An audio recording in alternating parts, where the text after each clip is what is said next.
नमस्कार, स्वागत है आपका और आपके साथ मैं हूं कल्याणी। आइए नजर डालते हैं इस वक्त की कुछ प्रमुख खबरों पर। मुरादाबाद में ओवैसी का केंद्र सरकार पर हमला, बोले धर्मेंद्र प्रधान का इस्तीफा, आंदोलन और संविधान की जीत।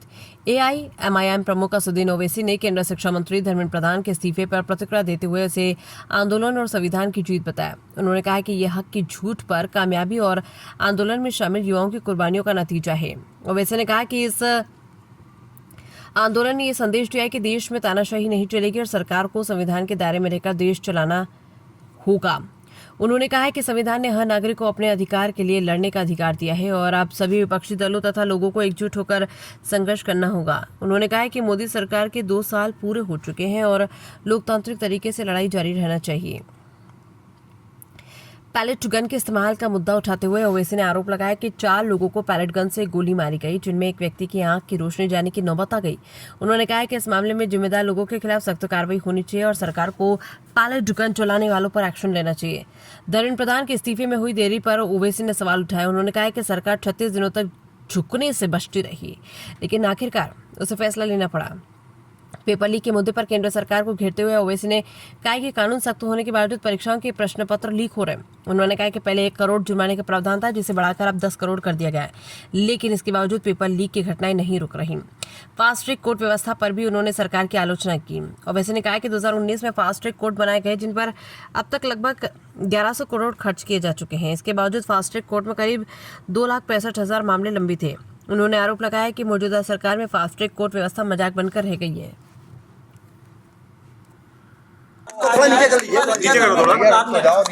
आंदोलन के बाद में जो है अब इस्तीफे की आप लोग तो तैयार हो जाइए। जी सर, रेडी। आप भी आईडी नीचे करो यार।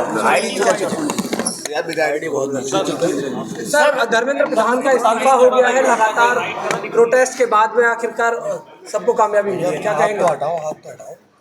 ये कामयाबी है हक की झूठ के ऊपर। ये कामयाबी है उन तमाम नौजवानों की जद्दोजहद और उनकी कुर्बानी, और मैं उनको मुबारकबाद भी देता हूँ। और आज का जो तब्दीली पैदा हुई है वो इस बात की तरफ इशारा देता है कि मोदी सरकार अगर ये समझ रही है कि वो जो चाहे कर सकती है, चाहे बुलडोज़र से घर तोड़ सकती है या फिर किसी को दबा सकती है, तो इस आंदोलन ने इस बात का उनको खुला पैगाम दे दिया है कि अब तानाशाही नहीं चलेगी। लोकशाही अगर चलाना है तो संविधान के दायरे में, जिसको बाबा साहब अम्बेडकर ने बनाया, उसके तहत चलाना पड़ेगा। और हम उम्मीद करते हैं कि मुस्तकबिल में, फ्यूचर में कोई पेपर लीक कहीं पर भी किसी प्रदेश में या फिर किसी हमारे देश के नेशनल जो एग्ज़ाम्स होते हैं उसमें नहीं होगा। अभिजीत लिपके कह रहे हैं कि अभी ये लड़ाई बाकी है, अभी तो ये सिर्फ शुरुआत है।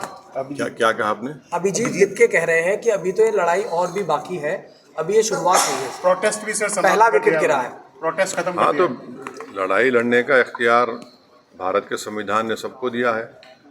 और अभी मोदी सरकार के अभी 2 ही साल तो मुकम्मल हुए हैं, तो जाहिर है सबको मिलकर जद्दोजहद करना पड़ेगा। अखिलेश यादव कह रहे हैं कि इनकलाब की जीत हुई है। अब वो उनके बारे में मुझे सर, अजय राय है कांग्रेस अध्यक्ष, वो कह रहे हैं कि अब धर्मेंद्र प्रधान की गिरफ्तारी भी होनी चाहिए और फिर उसके बाद जांच होनी चाहिए। कोई दूसरी पार्टी का क्या बोलेगा, हमसे क्यों पूछ रहे हैं आप? वो जवाब देंगे अपना। सर, लीडर ऑफ अपोजिशन के पे तो वो बताएंगे। सर, वो बोल रहे हैं कि लड़ाई जो है इस पूरे मामले में जो कार्रवाई है, जिन्होंने लाठी चार्ज किया है पुलिस वालों पे, उनके खिलाफ कार्रवाई होनी चाहिए और एक्शन सख्त होना चाहिए। आपका क्या स्टैंड है? 4 लोगों को पैलेट गन से गोली मारी गई और एक की तो आंख ज़ाय होने वाली है। इस पर एक्शन होना ज़रूरी है कि कैसे पैलेट गन इस्तेमाल किया गया, और जिन लड़के लड़कियों का लाठियों से सर फोड़ा गया है वो वीडियो विजुअल तो सारी दुनिया ने देखे हैं।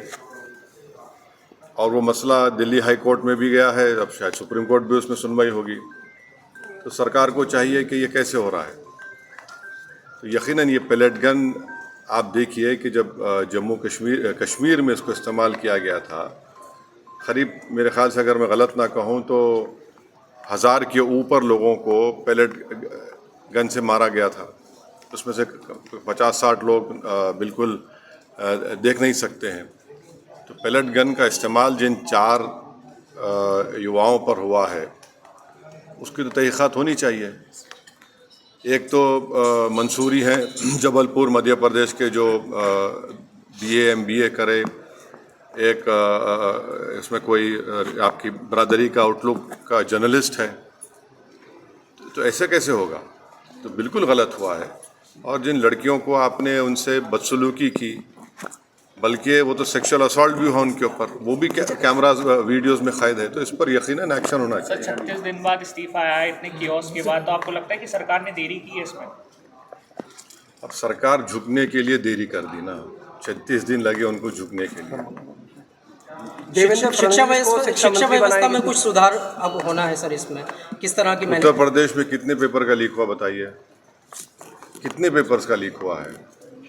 तो हम उम्मीद करते हैं कि ये देखिए, सरकार कह रही है कि 2024 में कानून बनाया पेपर लीक के खिलाफ, उसमें 10 साल और 1 करोड़ का फाइन लगाया। अब आप कह रहे हैं कि 10 करोड़ का फाइन होगा। भाई पेपर लीक हो क्यों रहा है वो तो देखिए। आप कानून बनाएंगे, ये बनाएंगे। अच्छा, फास्ट ट्रैक कोर्ट तो एक मजाक बन चुका है। 2009 में फास्ट ट्रैक कोर्ट बनाया गया और 2019 से बनाया गया। 2019 से 2026 तक आपको मालूम कितना खर्चा हुआ उसके पर? पार्लियामेंट में जवाब दिया 1100 करोड़ के। और अभी भी पूरे देश में 2,65,000 केसेस फास्ट ट्रैक कोर्ट में चल रहे हैं। अभी बैकलॉग है। उत्तर प्रदेश में 71% बैकलॉग है। तो ये सरकार के बोलने में और करने में बहुत फर्क है। चलिए, थैंक यू।